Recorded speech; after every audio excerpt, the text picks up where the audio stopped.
Joining us now of The Athletic, also the Scoop City podcast, Dianna Russini. Dianna, thank you for joining us today. Thanks, guys. Big fan of the show, as you know. Well, you don't know that, but I am. Wait, what'd you say? I'm a big fan of the show. Oh, well, thank you. We appreciate that. We're a big fan of yours. We'd like to apologize for Philadelphia's behavior toward you over the last couple of years. When we go live, I would like that public out there, because all my in-laws are listening right now and they need to hear it from you because they also hate me. Yeah, I was going to ask about that. So this is live. We are live. Yeah, we're on. Yeah, yes, we're on. Yes. We're on. Wow, guys, thanks for the heads up. Well, I thought you knew. It's a radio show. I don't know what to tell you. Usually I hear a commercial of a producer hops in my ear, welcomes me, says thank you. You guys just go. Well, all right, cool. You think I didn't say anything crazy? Oh my gosh! Shout out to my brother-in-law Steve Goldschmidt right now listening. Yeah. Well, your husband's an Eagles fan. So your in-laws are. Do they get mad at you the way that regular Eagles fans do? Well, first, let me just say that they're listening right now, not because I'm on. Okay. They're listening because they like you guys. All right, fair enough. So they're season ticket holders, and my father-in-law has been since the 70s, and they sit in the last row at the link, like up against the wall. Yep. And they're just like everyone in the city that just loves their team, and they can't separate family and fandom. So to answer your question, yeah, it's been a problem. Like we had dinner a few weeks ago, I'd say like early December, and my one brother-in-law was sitting to the right of me, and he wasn't saying much to me. And then I realized something was up, and then he finally said, "Can you stop reporting about AJ? Like it's getting annoying." And I said, "Sorry." I just got to do my job. So yeah, my husband does not like it. It changes the dynamic of our household when I report anything Philadelphia. So I actually try to avoid it. Well, yeah, great job. I'm not succeeding. Well, and last thing before we get into the OC stuff, and I wanted to ask you some stuff about AJ as well, is I am curious whether the response from Philadelphians about news that they might not like about their team, whether other fan bases react in the same way, or if we are very special and particularly vicious. It's the most incredible city in the world for the amount of passion that can be decorated with hate and love all at the same time. I don't get bothered by Philly at all. I used to when I was younger because I didn't understand. I thought everyone meant it. I thought it was me. I thought they were really mad at me, and they're not. It's always about the team. That's what makes Philadelphia so wonderful, is like they really just want the team to win. They want it more than I think people in the Eagles building at times, and so I think when you can separate that, that's helpful. And by the way, the conversation I've had with people across this league, people I have so much respect for, from owners to general managers, players. And when we talk about this market, everybody says the same thing, and that it is brutal. The toughest guys I know, everyone is it's just like and I know this, and we've known this, and you guys have talked about it. But when it's your city, I think it's hard for you guys to get it. I travel to every city in the country to cover football, and there's nothing like Philadelphia in terms of just the way you guys ask questions of your players, the expectations you have. There's no boundaries at times, and everyone just has to accept that. But I also think you guys pay for it, because I do think it wears on players. I think it can be very hard if you're not mentally tough to block it out. And I think the good news for Philly right now, I do know a lot of the star players, they delete Twitter altogether because they don't want to hear it. Well, I'll tell you, I can speak from firsthand. It's much better once you're a retired player here. So yeah, listen, this is a great fan base, man. They love you. It's a lot of us that are living, making our lives based off these fans and how much they support these sports teams here. So that's what I always try to convey to the current players while they're playing. It may seem tough, but I guarantee you this is a small window that you're in. When your career is over with, this is where you want to be attached to. This fan base Correct. Will always love you. Yeah. For sure. It's the loyalty. I remember, so I covered Bryce Harper as soon as he came into the league. I was a local reporter in Washington, and he was young. I mean, he had to be 19, 18 years old. And when he made the move to Philly a few years ago, I saw him at the Waste Management golf outing in Arizona, and I said, "Come on, tell me the truth. Like, Philly's tough, right?" He's like, "It's the best thing I ever did. I love Philadelphia." Like, and it was so genuine about, and he's like, "There is nothing that I can't explain." And then really just like talking about moments that he's absorbed already at the time. And I know they need to still win, but I hold his opinion with high regard. Just, this is someone who we know could play anywhere in the world, and he wants to be there on the baseball side of things. And I think it carries over for football. Dianna Russini of The Athletic with us. Do you think the Eagles' offensive coordinator job is an attractive job? No, I don't. I think coordinators that are on this list are aware that navigating Philly is difficult. And I mean, because of the way it's set up right now, who's on the team, and really what it's going to look like in the next few months. I think this offseason of any team right now in the NFL, I think this Eagles group has to probably do the biggest revamp of figuring out what they are. We know they're all in on Jalen. That's apparent. I don't think anyone's wondering about it. I don't think there's questions about it. All signs point to no one's giving up on the Super Bowl MVP. I just think that what is going to come with it are some hard decisions, and figuring out who wants to be there, and maybe perhaps who they need to bring in. And so in terms of the coordinator, I think they get it the way we see it, as you know, looking from the outside. The roster's there. The skill is there. Look at this team, which is why it was so disappointing that they lost to the Niners, because it's just, on paper, it's not even close. But I just don't think it's the easiest place to just step into, especially if you're a coordinator looking to have a successful few years. Now, do you think that's because of the way the head coach coordinator situation is set up? Like, I mean, because you mentioned, you look at these players and you would think most coordinators would love to work with the likes of Jalen Hurts, Saquon Barkley, this offensive line with Jeff Stoutland as a run game coordinator, A.J. Brown, Devontae Smith. That's an awful lot of talent that could be parlayed into possibly a head coaching job for an OC. Like, what do you think? Is it the coaching setup? I'm just trying to figure out why it's not an attractive job. Well, I do think you first have to look at it as, what's the competition out there? You know, are there other quarterbacks that coordinators want to work with? Are there better situations where they feel that they can step into?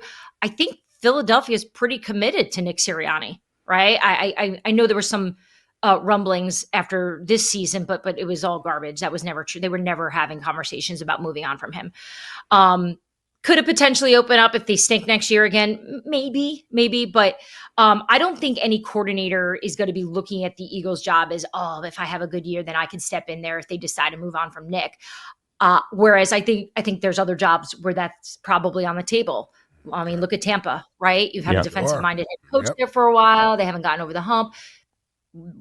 Baker Mayfield, there's some. It's Tampa, right? It's like, I know that's superficial, but it's a factor. Sure. In some of these things. And look, the Josh Allen opening is not helping Philadelphia at all. I mean, you got to figure, right? Kevin Stefanski sitting there in Atlanta, like, why didn't I just wait? Damn it! That is definitely the dream job. And by the way, it's not perfect there either. Like, they've got stuff, you just don't hear about it as much. Yeah. And their roster's got issues. We saw it on Saturday. We saw what Josh Allen's trying to do with what he has.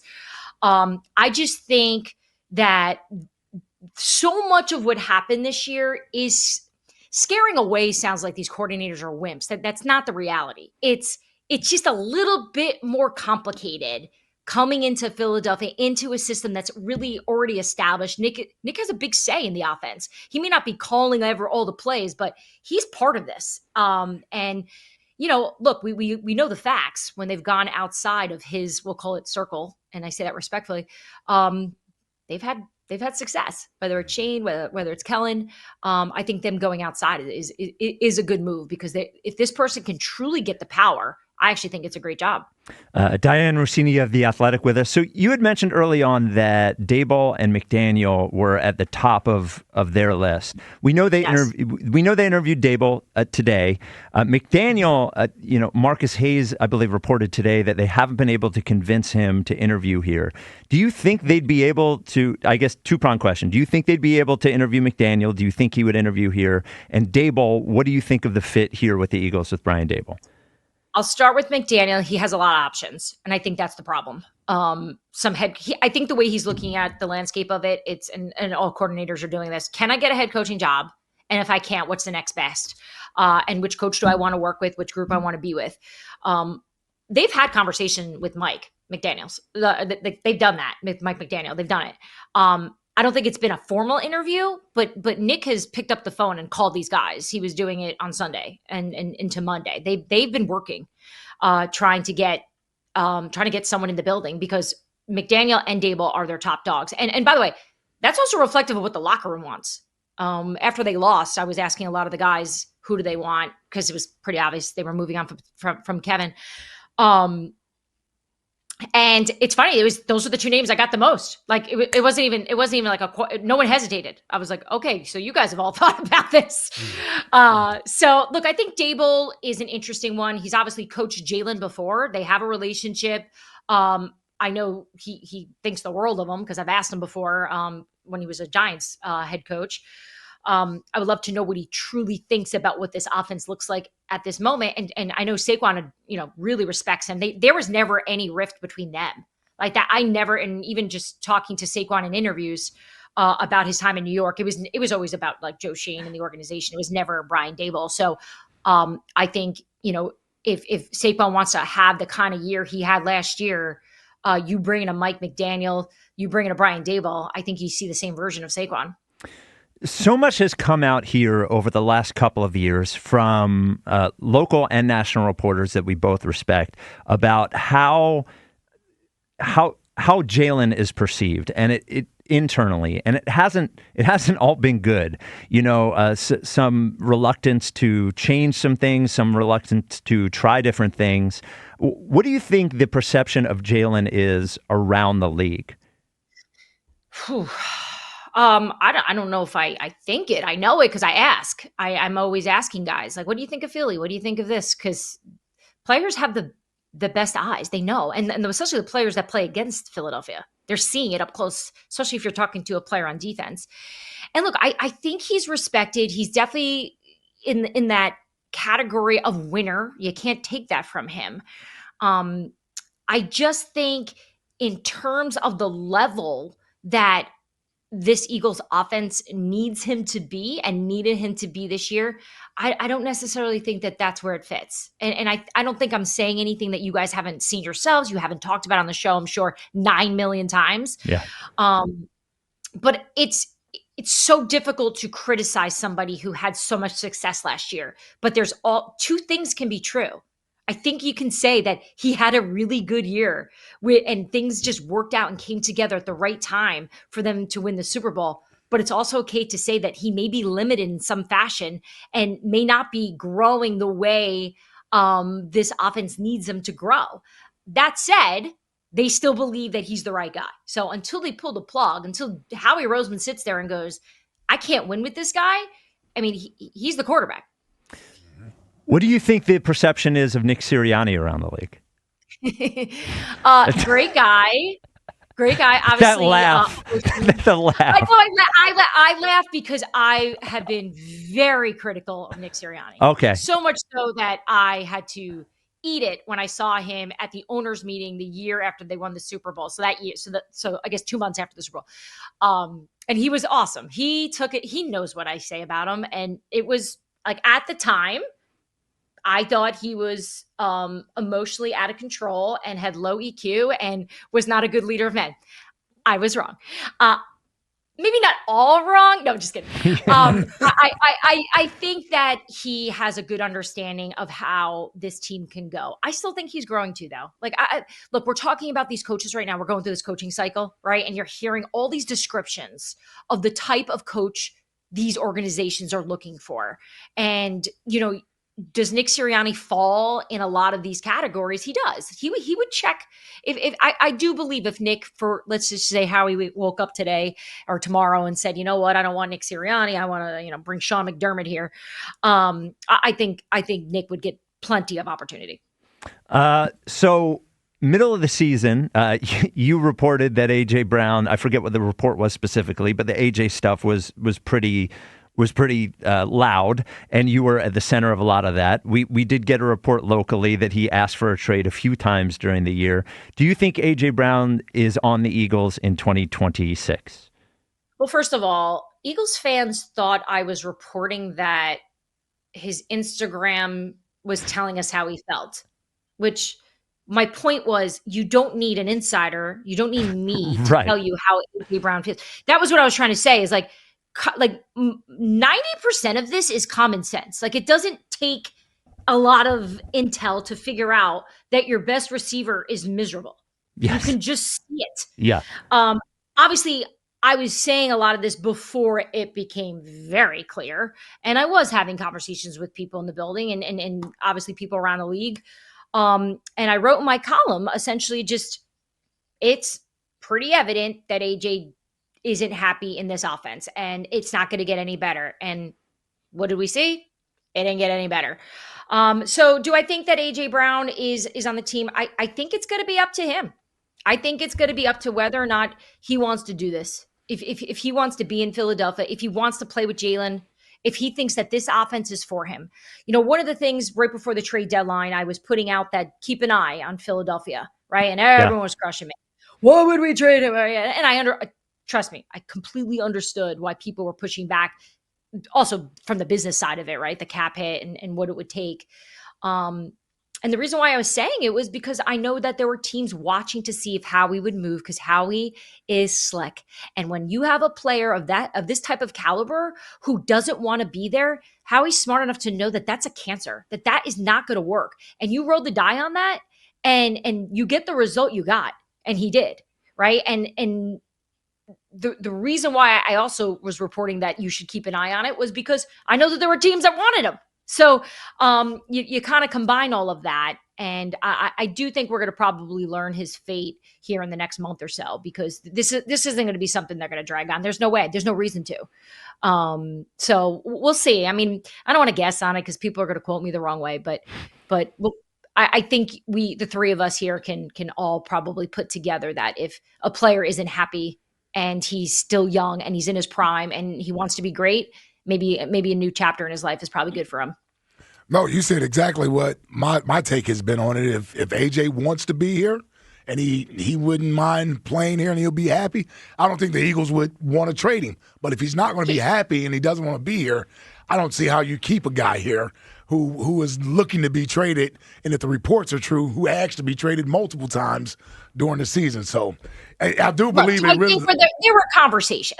Of course, there were conversations. Yes. There have been plenty of hard conversations in that building. How do you not have them, right? I mean, they've been actually pretty transparent in some cases about, look, things were not going well. There was like really one period in the year where I felt like things were rolling, and it was towards the end. And I actually felt that they were going to be able to maybe get over this hump. But of course they were beating the Raiders, the Giants. They weren't really beating great teams. And unfortunately caught up with them. And look, I don't think anyone should have been surprised they got knocked out at the end of the day. It's disappointing, but I don't think it's surprising, especially when there was never a game where you saw them, rolling on all cylinders and putting together a really good performance. Unfortunately, it was never there this year. But I think for my perspective, just watching it all from afar, I'm not that far, but I'm like an hour and a half away, 2 hours, watching it from afar, I think for me, it's about accountability. And I just didn't see it this year. All I saw was blame. Every locker room I was in this year after games, every person I was interviewing was like hinting at someone else's fault. I've never seen anything like that. Yeah. You can't function like that.